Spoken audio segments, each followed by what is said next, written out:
आपने मेरा मन खुश कर दिया। हमारे गुरुजी का नाम ले लिया। इस पर मन से साथ में है या खिलाफ? नहीं, मन से हमारे खिलाफ भी नहीं है और साथ मैं क्या बोलूंगा, जैसे उनकी थोड़ी सी राजनीति का गलत गुहार लगा रहे हैं। कोई पार्टी नहीं टूटी है। सर, अच्छा, बाला साहब ठाकरे के उत्तराधिकारी आप किसे मानते हैं? भाजपा के साथ उनकी पहली गठबंधन थी। भाजपा उनके सिद्धांत को कभी खराब नहीं किया है। भाजपा की हिंदू के बात में कंट्रोवर्सी नहीं है, विवाद नहीं है। वो हिंदू राष्ट्र है, मैं बोला ना, हिंदू राष्ट्र है। इस देश में रह के जो देश से प्यार नहीं करेगा उनको बर्दाश्त भारतीय जनता पार्टी नहीं करेगी। आपको बगल में कोई फदर पूछेगा आप कहां से हैं, आप बोले मैं इंडिया से हूं, उससे पहला नाम लेगा ओ मोदी। महाराष्ट्र की जो सोच थी बाला साहब का, उस सोच को और आगे लेके जाने के लिए भारतीय जनता पार्टी को वोट कीजिए।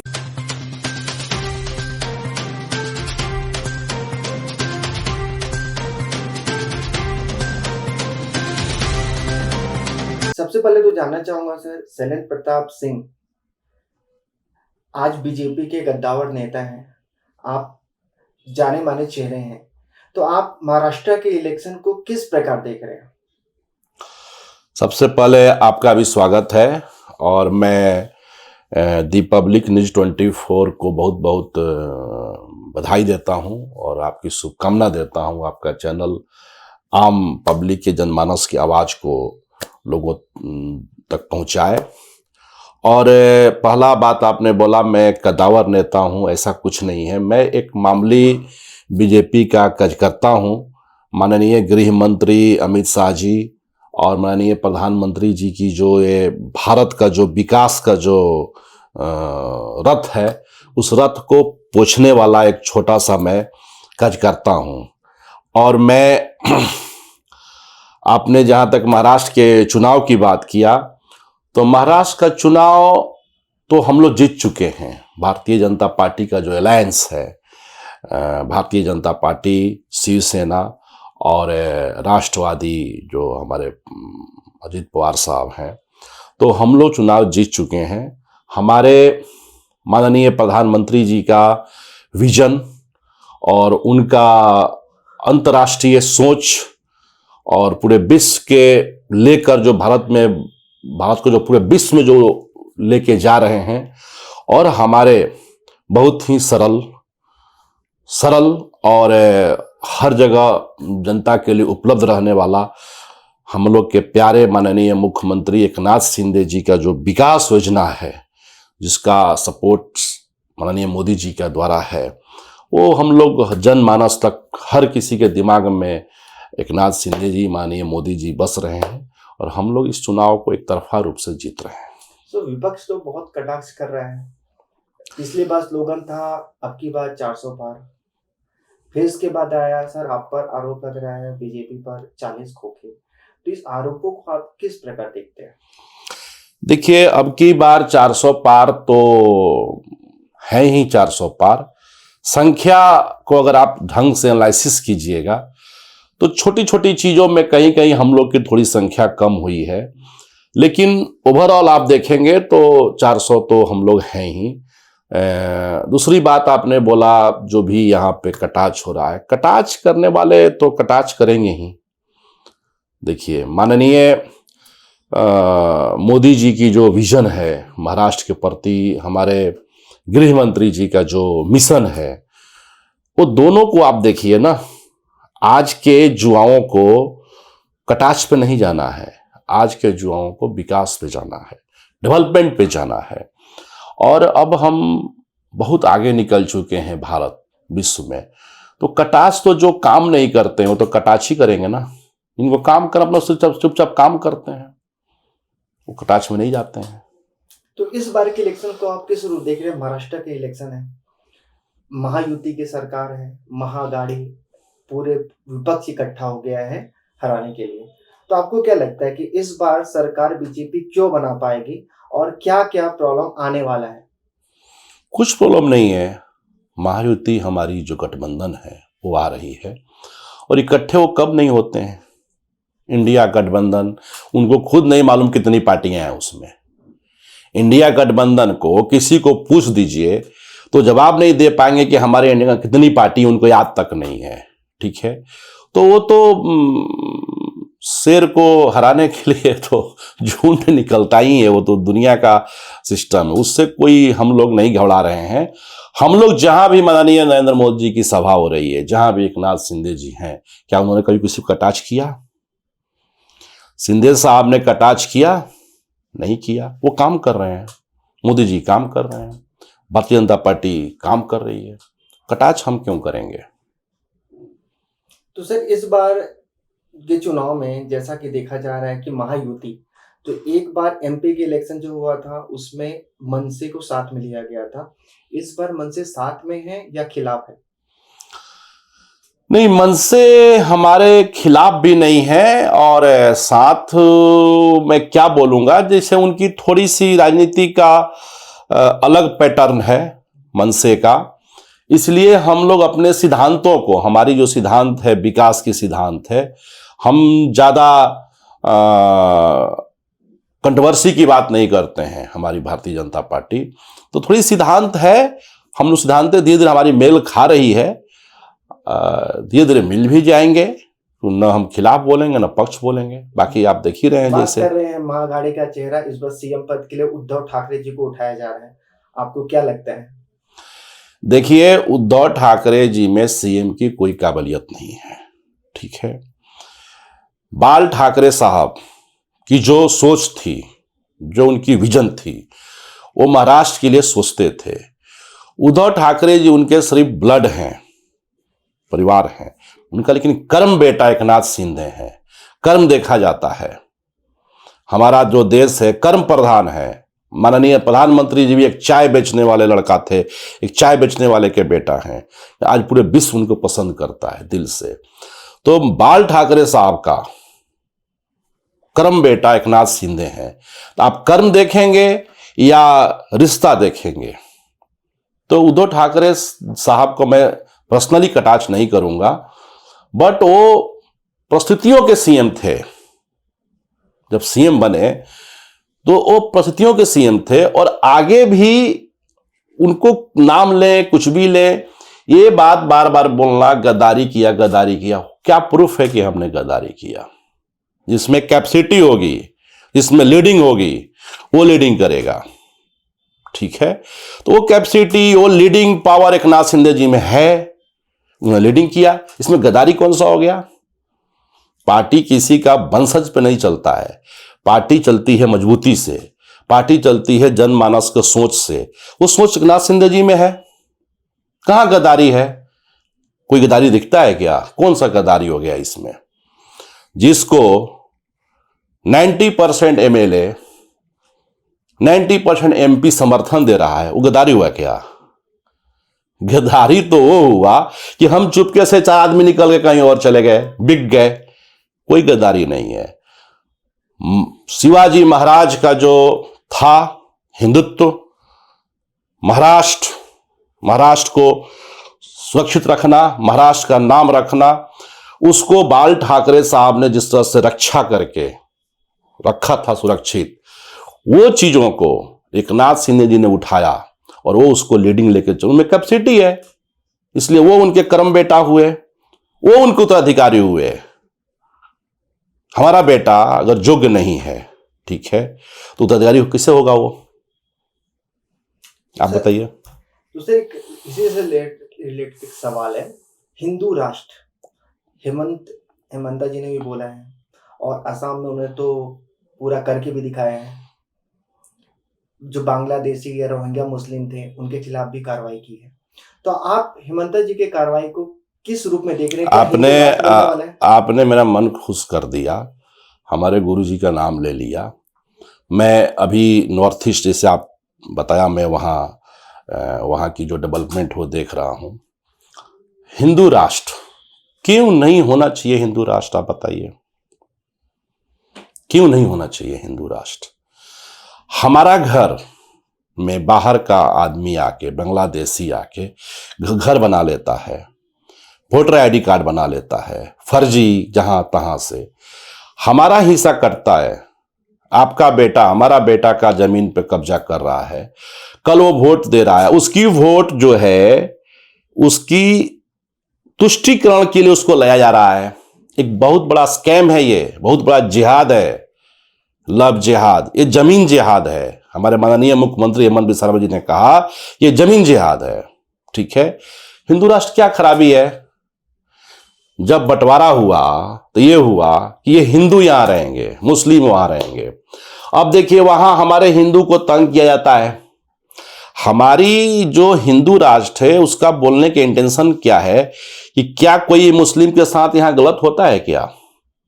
14 से भारतीय जनता पार्टी की सरकार है, कहीं दंगा हुआ है? कहीं दंगा हुआ है? कहीं कहीं कोई मुसलमान के साथ अन्याय हुआ है? आप एक उदाहरण बताइए। हम हिंदू राष्ट्र अपनी भावनाओं को बोल रहे हैं कि भाई हमारा ये राष्ट्र है, आप भी रहिए, हमारे साथ प्यार से रहिए, भाई बन के रहिए। हम ये नहीं बोल रहे, हिंदू राष्ट्र की नारा हम दे रहे हैं, माननीय हेमंत बिस्वा शर्मा जी कर रहे हैं, बट वो ये नहीं कह रहे कि मुस्लिम को भगा दो। हाँ, अगर आप समाज में भ्रांतियां फैलाइएगा, लव जिहाद कीजिएगा तो आप मारे जाइएगा। हिंदू राष्ट्र का मतलब सारे कास्ट यहाँ पर रह सकते हैं, आपको उससे दिक्कत नहीं है? नहीं, कोई दिक्कत नहीं है, ये बाहर के लोग नहीं रहेंगे। बाहर यहां जो बच गए, जो मुस्लिम कम्युनिटी यहां बच गया, वो रहें, भाई से बन के रहें। बाहर बांग्लादेशी क्यों रहेंगे? बांग्लादेशी वोट के लिए पैसे खरीद के विपक्षी पार्टियां उनको बॉर्डर क्रॉस करवाती है, यहां लाके उनको जमीन देके घर। आप जाइए दिल्ली देखिए, केजरीवाल जो सीएम है, कितना वो पूरा झोपड़पट्टी दे दिया, बांग्लादेशी को दे दिए अगला। ठीक है, जो सीएम थे अभी तो किसी को बनाए हैं, क्या नाम है आई डोंट नो, किसको बनाए हैं। इस तरह से बांग्लादेशी के लोग यहां क्यों आएंगे? पाकिस्तानी यहां क्यों आएगा? पाकिस्तान यहां का कश्मीर को कंट्रोल क्यों करेगा? हमें भारत के मुसलमान से कहीं कोई ये नहीं है, पाकिस्तान कंट्रोल करता है यहां के मुसलमान को। क्यों? उससे दिक्कत क्यों पटाखा छूटता है जब पाकिस्तान जीतता है हिंदुस्तान में? ये बंद होनी चाहिए। आज जो नारा है बटेंगे तो कटेंगे पे लोग विवाद कर रहे हैं विपक्षी पार्टी, सही बात है, देश है ये। आप जो आदमी को देश प्रेम नहीं है उस देश में क्यों रहेगा? देश प्रेम नहीं है तो देश में क्यों रहेगा? तो हाँ, जो देश से प्यार नहीं करता वो देश से बाहर जाए, नहीं चाहिए उसको। तो सर अभी अगर आप हेमंत जी के कार्यकाल को देखा जाए या उनके कार्य को, तो असम में क्या डेवलपमेंट हुआ है, अगर आप बता सकते हैं तो? असम में डेवलपमेंट, आप कभी असम आइए, मैं आपको आमंत्रित करता हूं, आप असम आइए। पूरा विश्व जो है असम की ओर देख रहा है। हमें बार बार हमसे मीडिया वाले वहां भी पूछते हैं आपको असम से क्यों प्यार है? हमको असम से इसलिए प्यार है कि एक तो संस्कृति सम्मोहन, मां कामाख्या, वीर लक्षित की धरती है असम। दूसरा जो हमारा वहां लीडरशिप है, डॉक्टर हेमंत बिस्वा शर्मा जी, इतनी मजबूत लीडरशिप है। तो एक मजबूत लीडरशिप के साथ काम करना कौन नहीं चाहेगा? आपका गार्जियन मजबूत हो तो आप मजबूत हैं। इतनी डेवलपमेंट हो रही है, इतना अस्पताल, वर्ल्ड बैंक से, यहां से वहां से, हर चीज पे काम हो रहा है। वहां डिजास्टर पे काम हो रहा है, रोड पे काम हो रहा है। आप पता है आपको कितना एम्स है हमारे यहाँ, हॉस्पिटल पे काम हो रहा है। हमारे यहाँ क्राइम जीरो है। असम में क्राइम, आप बताइए, आप निकालिए कितने मर्डर होते हैं वहां। क्राइम जीरो बहुत बड़ी बात है, क्राइम का जीरो होना। तो असम डेवलप हुआ। किसी भी राज्य को डेवलपमेंट करने से पहले जो उसकी जो बेसिक इंफ्रास्ट्रक्चर है, law and order, doctor Hemant Biswa Sharma ji के पास सामने बेस्ट लॉ एंड ऑर्डर, ठीक है। सेकेंड, इंफ्रास्ट्रक्चर, कहीं आपको रोड खराब नहीं मिलेगा, आप आइए। सेकेंड, सिक्योरिटी, सुरक्षा, वो आपको है। चौथा है लाइट। भले हमारे माननीय मुख्यमंत्री जी यहाँ से वहां से बिजली खरीद के लाते हैं, बट लाइट नहीं कटती है, ठीक है। तो चारों चीज है वहां पे। एजुकेशन में इतनी क्रांति हो रही है। अब रहा इंडस्ट्री, किसी भी राज्य का रेवेन्यू जो बढ़ाता है वो बढ़ाता है इंडस्ट्री। हमारे यहाँ जितना असम में किसी भी इंडस्ट्री का जो बेसिक चीजें हैं, जिसको हम लोग हिंदी में कच्चा माल बोलते हैं, बेस हर इंडस्ट्री का चीजें वहां है। आज टाटा 24,000 करोड़ रुपया लेके आया, 24,000 करोड़ का इंडस्ट्री लेके आया चिप्स बनाने का, क्योंकि वहां उसकी रॉ मटेरियल है। फ्रूट्स, हर चीजें का रॉ मटेरियल वहां, इसलिए डेवलप हो रहा है। डेवलपमेंट हो चुका है, अब उसको सिर्फ पॉलिश हो रही है। तो सर लास्ट सवाल आपसे रहेगा, महाराष्ट्र की डेवलपमेंट की अगर बात किया जाए, और यहाँ पास एकनाथ शिंदे जी जो हैं अभी सीएम उम्मीदवार, क्या एकनाथ शिंदे रहेंगे या बीजेपी से बनने वाला कोई? देखिए, कंट्रोवर्सी है ये सवाल कंट्रोवर्सी है, ये सब विपक्ष पार्टियों का आपका क्या मानना है, किसको होना चाहिए? हाँ, हमारे वो सीएम है, वही रहेंगे, लीड करेंगे, उनमें योग्यता है, लीड करेंगे, ठीक है।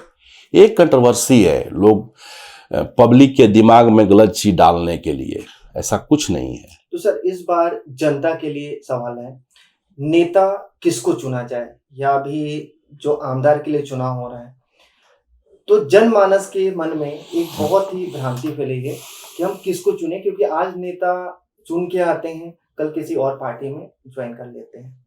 तो जनता जिस पार्टी को चुन रही है उनके साथ तो धोखाधड़ी हो रहा है। अगर आप मेरे को थोड़ा समय देना, आपका चैनल अगर मेरा इस लास्ट सवाल के जवाब को आप जरूर दिखाइएगा। कोई पार्टी चेंज नहीं किया है, लीडरशिप चेंज हुई है। ना एकनाथ शिंदे जी पार्टी चेंज किए हैं।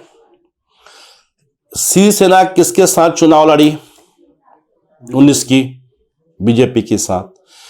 मुख्यमंत्री बनने के लिए आप कांग्रेस से जाके मिल गए, तो गलत वहां हुआ ना। एकनाथ शिंदे जी कैसे गलती किए हैं? लीडरशिप चेंज हुआ है। अब आइए अजीत पवार जी, मैं बहुत सम्मान करता हूं शरद पवार जी का, बहुत ज्यादा सम्मान करता हूं। व्यक्तिगत उनके लिए मेरे दिल में बहुत ज्यादा प्यार और सम्मान है। बट लीडरशिप कितने दिन तक? आप थोड़ा एज हो गया, आप जुआ को आगे कीजिए, ठीक है। अजीत पवार जी को आगे कीजिए, लीडरशिप उनमें आया। अगर बाप बेटा को चांस नहीं देगा, ठीक है, तो बेटा तो बगावत करके अलग रास्ता बना ही लेगा ना, ठीक है। तो इसमें कोई ऐसा चीज नहीं हुआ है कि कोई पार्टी बदल दिया, पाला बदल दिया। अजीत पवार जी जब लीडरशिप शुरू किए तो उनको भारतीय जनता पार्टी के सिद्धांत में, भारतीय जनता पार्टी के विकास की प्लान में, उसकी सोच में उनको अच्छा लगा, इसलिए वो हमारे गठबंधन में आ गए, एनडीए में आ गए। एकनाथ शिंदे जी, शिवसेना कल भी भाजपा के साथ थी, गलत उद्धव ठाकरे जी ने किया, उन्होंने लीडरशिप चेंज कर दिए। पार्टी ने सिर्फ लीडरशिप चेंज किया है, असली शिवसेना तो एकनाथ शिंदे हैं, लीडरशिप चेंज हो गया। लेकिन वो तो सर गुहार लगा रहे हैं कि हमारी पार्टी, गलत गुहार लगा रहे हैं, कोई पार्टी नहीं टूटी है। सर अच्छा, बाला साहब ठाकरे के उत्तराधिकारी आप किसे मानते हैं? करम बेटा एकनाथ शिंदे को मैं ओपन बोल रहा हूं। क्यों? कर्म बेटा, जब कर्म, उनके जो कर्म को आगे बढ़ाए, बाला साहब के जो सोच था, उनका जो विजन था महाराष्ट्र के प्रति, उसको जो आगे बढ़ाया वही उसका बेटा हुआ ना, जो उसको आगे बढ़ाया। भाजपा के साथ उनकी पहली गठबंधन थी, भाजपा उनके सिद्धांत को कभी खराब नहीं किया है, कभी खराब नहीं किया। उन्होंने हमेशा हिंदू की बात किया, भाजपा हमेशा हिंदू की बात करती है। भाजपा की हिंदू के बात में कंट्रोवर्सी नहीं है, विवाद नहीं है। वो हिंदू राष्ट्र है, मैं बोला ना, हिंदू राष्ट्र है। हमारे यहां जो मुस्लिम हैं वो भाई की तरह रहते हैं, स्वागत है। बट दूसरे देश से आए हुए घुसपैठिए, इस देश में रह के जो देश से प्यार नहीं करेगा, उनको बर्दाश्त भारतीय जनता पार्टी नहीं करेगी। क्योंकि भारतीय जनता पार्टी ना किसी परिवार की पार्टी है, ना किसी की सिंडिकेट की पार्टी है। भारतीय जनता पार्टी एक देश से निकली हुई, कर्म से निकली हुई एक राजनीतिक पार्टी है। जाते जाते सर, आम जनता बीजेपी को वोट क्यों करे? देश प्रेम, एक लाइन में, देश प्रेम। देश सर्वोपरि है, पहले देश है, पहले देश, उसके बाद गांव, उसके बाद परिवार। देश प्रेम, देश की विकास। आज फ्लाइट में आप बैठेंगे, आप फॉरेन के फ्लाइट में जाइए, मैं जाते रहता हूं, आपको बगल में कोई फॉरेनर पूछेगा आप कहां से हैं, आप बोले मैं इंडिया से हूं, उसने पहला नाम लेगा, ओ मोदी। तो अगर आज इंडिया को उसने पहचान दी है, माननीय प्रधानमंत्री जी ने पहचान दिया, तो ये देश प्रेम है। देश प्रेम के लिए, महाराष्ट्र के सही कुशल एक लीडरशिप के लिए, और महाराष्ट्र की जो सोच थी बाला साहब का, उस सोच को और आगे लेके जाने के लिए भारतीय जनता पार्टी को वोट कीजिए। धन्यवाद सर, आपने हमारे तीखे और मीठे दोनों सवालों का जवाब दिया। धन्यवाद सर। आपको भी बहुत बहुत धन्यवाद। जय महाराष्ट्र, जय अखम।